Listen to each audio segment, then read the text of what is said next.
Before the video starts, you guys should subscribe to Enchanted Essays, as she's the one who told me about this series and the next two videos that I'm making afterwards. So, go subscribe to her. She's really cool. And, let's start the video. Oh! Have we got the video? Yes! We've got a video! I've talked about a variety of things on my YouTube channel, but I haven't really dabbled in British media before, unless you want to count Doctor Who. So when I was recommended to talk about the young ones, I was immediately on board. And it's because, well, they remind me of the Monkees. Now before you say, oh, not every show can remind you of the Monkees, trust me, this one definitely has some inspiration from the Monkees. Once in every lifetime. The Young Ones is a British sitcom written by Rick Mayall, Ben Elton, and Lise Mayer, starring Adrian Edmondson, Rick Mayer, Nigel Planner, and Christopher Ryan and Alexei Sale, and broadcasted on BBC Two for two series, first shown in 1982 and 1984. The show focused on the lives of four dissimilar students and their landlord's family on different plots that often included anarchic, offbeat, surreal humor. The show often included slapstick gags, visual humor, and surreal jokes, sometimes acted out by puppets, with each episode also featuring a notable selection of guest stars and musical numbers from various performers. The Young Ones helped bring alternative comedy to British television in the 1980s and made household names of its writers and performers. The show became a notable icon of 1980s British pop culture. I meant to say popular culture. I apologize.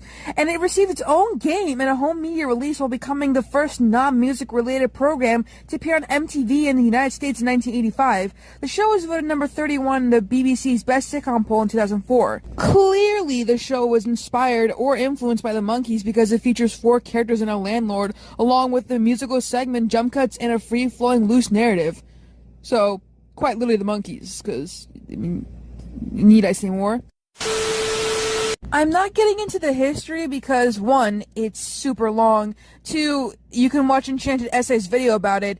And that's really it. That's all I wanted to tell you. So, the program focuses on the lives of four undergraduate students who share a house in squalid condition with the fictitious address of 15 Credibility Street. Okay, that's really funny. While attending their studies at the fictional scumbag college London. Okay, that's even funnier. The content of the episodes could be classified as a comedy of manners because of its take on British culture, political climate, and social backgrounds during the 1980s. A particular example of this is the second series' use of subliminal message flash frames, or messageable flash frames, in each episode to mock the public sphere of subliminal messages in television and music.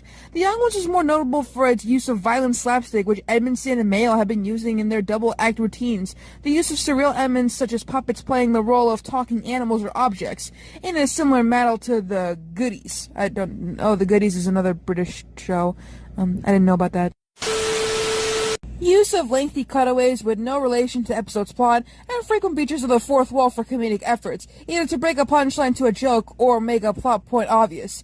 In several occasions, Sale used his element to break from his character and address the audience in his real-life Liverpudlian accent.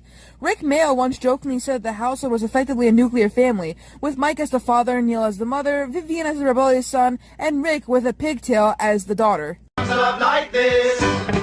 Oh, I need you, you need me.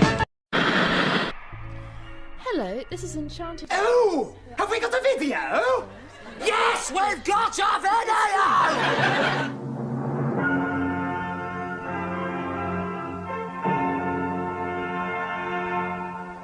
In the United States, The Young Ones started airing on MTV, edited for content, on the 5th of June 1985. The show also ran on PBS, USA Network's Night Flight, Comedy Central in 1994, and BBC's America in the early 2000s. In New Zealand, the show premiered late at night on the 23rd of August in 1985 after TVNZ purchased the broadcast rights, and in the Netherlands, the show was aired in 1985 by public broadcaster VPRO. In Catalonia, public broadcaster TV3 began airing the show in February of 1986 on a Sunday evening slot. The show became very popular and got several reruns in successive years. In 2016, Nigel Planner appeared in a show involving foreign travelers visiting Catalonia. One of the characteristics of the Catalan dubbing is that Vivian speaks in a thick Catalan rural accent, totally opposed to his urban environment in the series. In Galicia, it was shown on regional channel TVG with great success among younger audiences. And in Sweden, it was called Hemma Varst and was first broadcasted in October of of 1985 by the public broadcaster Sveriges Television. I'm so sorry if I butcher that, but like, I don't speak Swedish. Oh, my darling, can't you see? The series' opening theme song featured the cast singing Clifford Richard and the Shadows' UK #1 song, The Young Ones, 1961, a title song from the film of the same name.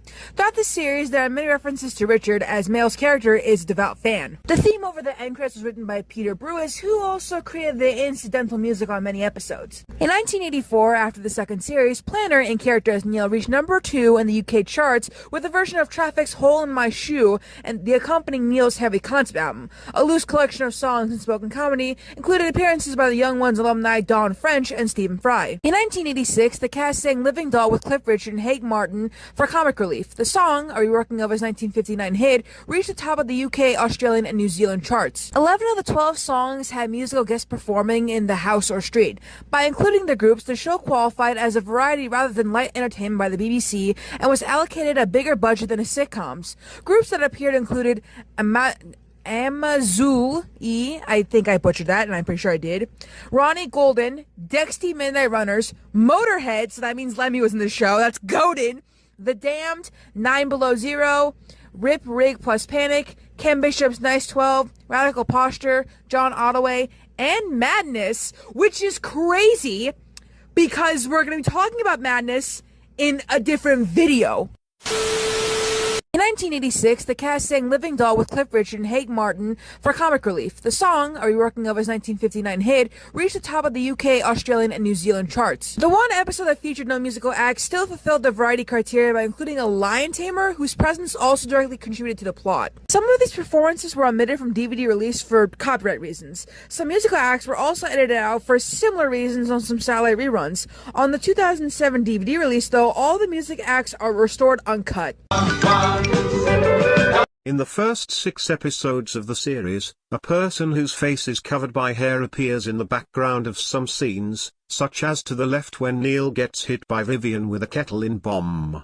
In the episode Demolition, the person appears slumped against the back wall when Rick is watching TV. These rumors of a mysterious fifth housemate have been the subject of fan speculation on the internet. In 2016, journalist Peter Farquhar sent members of the cast and crew email inquiries about this unnamed character. Writer Ben Elton replied, saying, "I have no idea what you are talking about, I'm afraid." By contrast, one of the directors of the series, Jeff Posner, said that he and Paul Jackson thought it would be fun to have some ghostly figure in the background of some scenes that was never explained or talked about. During an event at the Bristol Slapstick Festival 2018, Ade Edmondson was asked about the fifth housemate during an audience question session, and named the person playing the fifth housemate as his university friend Mark Jewison. Mark also played a speaking role as Neil's friend, also called Neil, during Series 1 episode Interesting. He emerges from Vivian's full vacuum cleaner bag and ends up being shoved into the fridge by Rick. However, Jewison and the fifth housemate appear together in the same shot towards the end of the episode. In a documentary, How the Young Ones Changed Comedy, that aired in 2018 on Gold, series co-writer Lise Meyer said she believed the housemate had arrived to a party at the student house at some point in the past, and had never left. As of 2024, Rotten Tomatoes reports 5 positive reviews for the show, and the series is also praised by Ian Hislop. I don't know who that is, but he sounds like a pretty cool dude.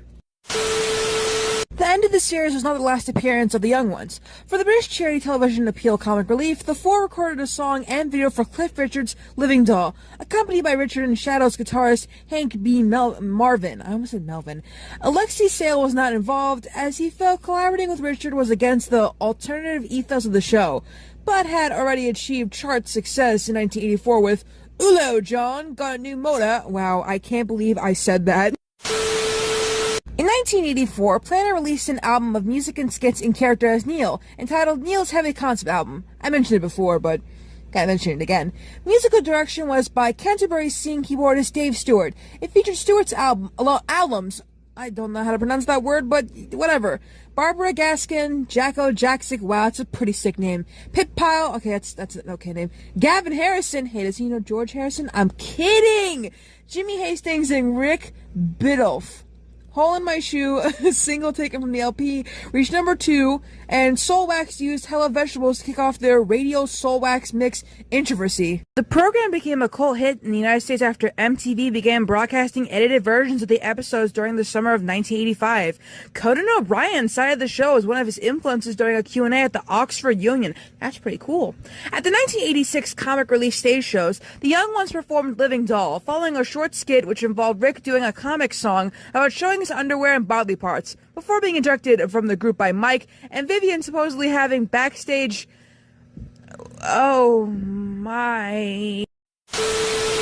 The skit climax with Neil claiming Cliff Richard could not perform with them as he was doing time. This is a reference to the musical Time that was premiering the following week, and John Craven had been booked as a replacement, only for Cliff to then appear. However, he was only able to appear on the second night of the run, with Bob Geldof replacing him on the other 2 nights. On occasion, Edmondson, Mayo, and Planner as their Young Ones characters did a parody of the song My Generation by The Who. Mayo, Planner, and Edmondson reunited in 1986 for the Elton-written Filthy Rich and Cat Flap. This series had many of the same characteristics as the Young Ones did, Mayo and Edmondson's next sitcom, Bottom, which we're going to talk about in other videos. Ryan, for his part, was regularly recruited to play roles on associated series, such as Happy Families, Bottom, and Absolutely Fabulous. Mayo, Edmondson, and Planner have also appeared in the episodes of Blackadder. Both series were repeatedly consecutively over 12 weeks in early 1985, but went unrepeated for 4 years, when the second series was shown on BBC Two. In the mid-1990s, all 12 episodes of The Young Ones were shown on BBC Two in a 30-minute revised format, missing scenes and dialogue. This reminds me of the Monkees. There's a channel that airs them, but the thing is, the channel cuts stuff, so, like, it's a good thing I just have it in a Google Drive. The series was also shown on digital channel UK Gold throughout the 1990s. A mix of both the edited and unedited versions was shown in the 2000s decade on UK TV G2 and Paramount Comedy 1. DVD releases were initially very basic. Only the US Every Stupid Episode edition featured excerpts from the existing documentaries, with no extra footage was included. Musical references proved too difficult to be clear, so The Sounds of Silence, one line, and Subterranean Homesick Blues were excised from the US editions. A new DVD release of all episodes, Extra Stupid Edition, was launched in November of 2007, containing new documentaries and 2 commentary tracks. This edition restores the line from The Sounds of Silence and Subterranean Homesick Blues. The music video Living Doll featuring Cliff Richard has not been included or on any edition, and neither is the live performance done for the comic relief in 1986. Apparently, a pilot episode was filmed for an American version of The Young Ones titled Oh No, Not Them. That already sounds bad. It featured Planner as Neil and Jackie Earl Haley, and had a claymation opening credit sequence. The Fox network did not pick up the series. It was produced by David Merkin. Robert Llewellyn wrote in his book The Man in the Rubber Mask, 1994, The Young Ones was taken over the Atlantic in the mid-80s, and Nigel, Planner, was the only member of the British cast to go. He had experienced a fairly hideous time, worried sick that he was going to have to stay there for 6 years with a group of people who he hated, who managed to make The Young Ones into a sort of grubby Benny Hill show.